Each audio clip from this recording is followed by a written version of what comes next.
tumayong balahibo ko nun, sir, na panahon na nakita ko, naku, andyan yata si VP Sara, andyan si Bongo nakapasok na. Ang penalty nito ay 4 na taon nata na kulong. Who gave you the order? I take my orders from the Chief of the Philippine National Police. So, Chief PNP. Ang ano po namin is really to assist ang PCTC po. Kaya nga.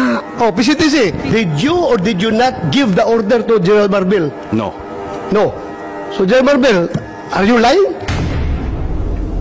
General Torre, may violation ho ba sa arrest ni former President Duterte?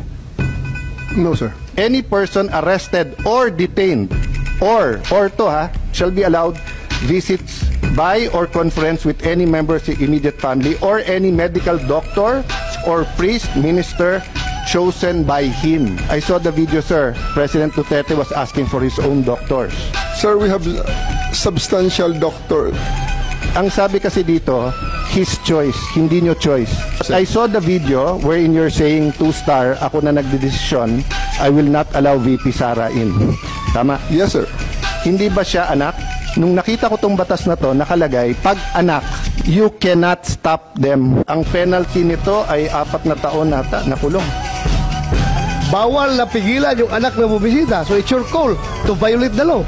Yung doctors ho ba ni President Duterte certified him fit to travel? It's a part of the procedure for his private doctors for that to do that, sir. It will be the government doctors who will be No, taking that's not that, true, sir. Ang nakalagay ho dito sa batas, it can be his doctors. Magiging inutil yung batas if you invite your doctors and then they cannot certify. So, mangyayari nun, if they certify hindi pwede, sinertify ng government doctor pwede, korte ang magsasabi at kakasuhan yung doktor na nagkakamali. But if you tell me, sir, okay naman siya, o tignan mo. The law is clear eh. Hindi naman ikaw magsasabing sufficiente, hindi. But you're supposed to allow all of his doctors in right away and you're supposed to allow his family members there and not deny them. So, who give the order? Sino nagbigay sa'yo ng order? Sir, No, I have a team. you're the one there.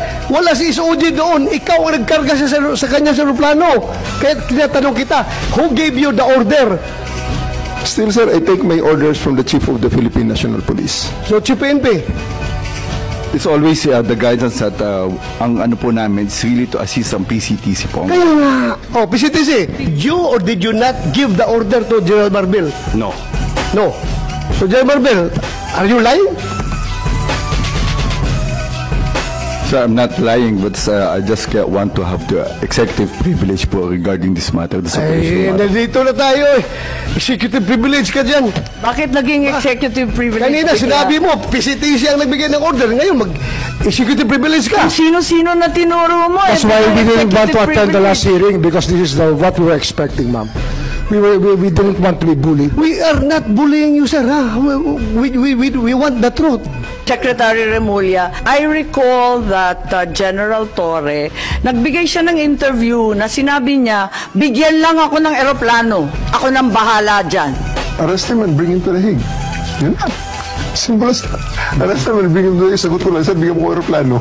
O di ayos. So Secretary Remulla, nagpa-interview na si General Torre. We're not bullying him. He voluntarily gave this interview. Sinabi niya na siya talaga. Paano ba yun? Sino nag-utos sa kanya? I gave them the advice. That, So kayo number ang one, nagutos? serve the warrant of arrest. And number two, surrender him to the Hague. That's what the law provides. So, sir, you're the one giving the orders. Well, in some ways, because I gave them the legal basis for all the actions that happened.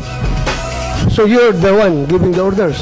If I have to be the one, then if I am the one No, sir. that is referred to, I will admit it.